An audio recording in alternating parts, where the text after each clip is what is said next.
Hi, this is Durga. இன்னைக்கு நம்ம பார்க்க போறது 11th standard mathsல chapter 3 trigonometry ல exercise 3.8ல question number 3 ல 8th subdivision வாங்க சம்க்குள்ள போலாம். cot theta plus cosec theta equal to √3 ன்னு கொடுத்திருக்காங்க. சோ இதுல நம்ம क्वेश्चन வந்து சின்ன modification பண்ணி எழுதிக்கலாம். cot வந்து cos by sin ன்னு எழுதலாம் இல்லையா? So cos theta by sin theta ன்னு எழுதிக்கிறேன். plus cosec வந்து 1 by sin theta ன்னு எழுதலாம் இல்லையா? So 1 by sin theta which is equal to √3. இப்போ நாம என்ன பண்ணலாம் அப்படினா denominator same இருக்கறனால numerator add பண்ணிக்கலாம். அப்போ cos theta plus 1 denominator right hand side. இப்போ இங்க வந்து divisionல இருக்குது அங்க பக்கம் போச்சுனா multiplicationல ஆயிடும். அப்போ √3 sin theta ன்னு ஆயிடும். சோ 1 மட்டும் வெச்சுக்கலாம். cos அந்த பக்கம் கொண்டு போய்க்கலாம். அப்போ √3 sin theta minus cos theta equal to 1 ன்னு ஆயிடும். சோ இப்போ நம்ம இத என்ன பண்ணலாம்னா 2 ஆல டிவைட் பண்ணலாம். ஓகேங்களா? இந்த ஹோல் இதுவையும் 2 ஆல டிவைட் பண்ணலாம். ஆல்ரெடி எந்த நம்பரால டிவைட் பண்ணனும்னு எப்படி கண்டுபிடிக்கணும்னு நான் ப்ரீவியஸா சொல்லியிருக்கேன். அப்படி இல்லனா அதோட லிங்க் வந்து டிஸ்கிரிப்ஷன்ல பேஸ்ட் பண்றேன். நீங்க அதை செக் பண்ணிட்டு இத ஃபாலோ பண்ணுங்க.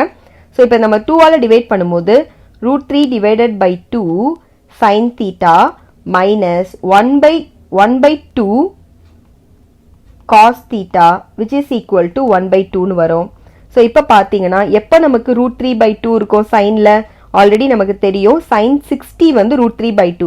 சோ 16 எழுத கூடாது. அத வந்து sin pi/3 ன்னு எழுதணும். ஓகேங்களா? சோ pi/3 sin theta எப்ப cosல 1/2 வரும்னா cos 60 அப்ப. ஓகேவா? சோ cos 60 யும் cos pi/3 தான் எழுதணும். So cos pi/3 cos theta which is equal to 1/2. So இப்ப பாருங்க நமக்கு எந்த ஃபார்முலாலயுமே cos மைனஸ்ல வர மாதிரி இல்ல. சோ நான் இப்ப என்ன பண்ண போறேன்னா ஹோல் யூனிட்டியுமே மைனஸ் ஆல மல்டிப்ளை பண்ண போறேன். ஓகேங்களா? சோ மைனஸ் ஆல மல்டிப்ளை பண்ணும்போது இன்டு மைனஸ் சரிங்களா? எல்லாத்தையுமே மைனஸ் ஆல மல்டிப்ளை பண்ணிக்கலாம். அப்போ வந்து sin வந்து மைனஸ் ஆயிடும், cos பிளஸ் ஆயிடும். அப்ப cos ஃபர்ஸ்ட் எழுதிக்கிறேன். So cos pi/3 cos theta minus sin pi/3 sin theta which is equal to minus 1/2 ன்னு வரும். ஓகேவா? இது வந்து நான் ஏன் பண்றேன்னா நமக்கு ஃபார்முலா வந்து cos a plus b லயும் சரி a minus b லயும் சரி நமக்கு வந்து cosக்கு மைனஸ் வர மாதிரி இல்ல. அதனால தான் நம்ம வந்து ஆல் டுகெதரா மைனஸ் ஆல மல்டிப்ளை பண்றோம்.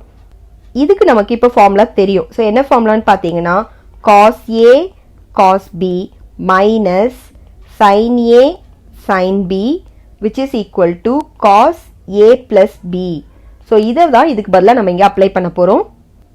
எப்பவுமே நான் a வை வந்து தீட்டாவா எடுத்துக்க சொல்லிருக்கேன். அப்பதான் உங்களுக்கு ஈஸியா இருக்கும்ன்றதுக்காக இங்கேயும் பாத்தீங்கன்னா theta plus pi/3 தான் நாம எழுத போறோம். சரிங்களா? which is equal to minus 1/2. So இப்போ ரெண்டு சைடுமே cos எடுத்துக்கலாம். அப்போ cos theta plus pi/3 அந்த சைடு நீங்க cos எடுத்தீங்க அப்படின்னா 1/2 வந்து cos pi/3 ல அதாவது cos 60 ல தான் உங்களுக்கு வரும். அப்போ cos minus pi/3. So cos எப்ப மைனஸா இருக்கும்னா செகண்ட் குவாட்ரண்ட்ல தான் மைனஸா இருக்கும். செகண்ட் குவாட்ரண்ட் அப்படினும்போது pi minus alpha தான் நீங்க எழுதணும். அப்போ which is equal to cos இத நீங்க டைரக்டா எழுத கூடாது. pi minus pi/3 ன்னு போட்டுட்டு தான் நீங்க cos ஓட வேல்யூவே எழுதணும். அப்போ cos இப்போ உங்களுக்கு இதோட வேல்யூ பாத்தீங்கன்னா 2pi/3. இப்போ உங்களோட ஆல்பாவோட வேல்யூ வந்து 2pi/3. ஓகேங்களா? ஆல்பாக்கு வேல்யூ இருந்ததுன்னா ஆல்ரெடி நான் சொல்லியிருந்தேன் ஒரு ஃபார்முலா யூஸ் பண்ண சொல்லி. so where theta which is equal to 2n pi plus or minus alpha.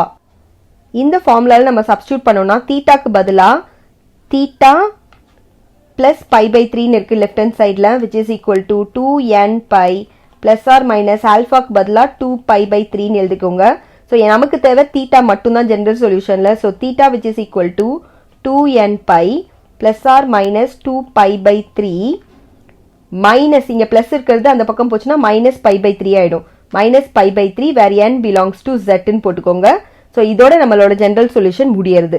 நீங்க இன்னும் இத சப்ஸ்டிட்யூட் பண்ணி இத கண்டுபிடிக்கணும்னா இந்த பிளஸ் ஆர் மைனஸை தனியா எடுத்து லாஸ்ட் சம்ல நம்ம பண்ணோம் இல்லையா அந்த மாதிரி பண்ணலாம். இல்ல இதோடயும் கம்ப்ளீட் பண்ணிக்கலாம். ஓகேங்களா? சோ இதோட ஆன்சர் முடியறது. Thank you.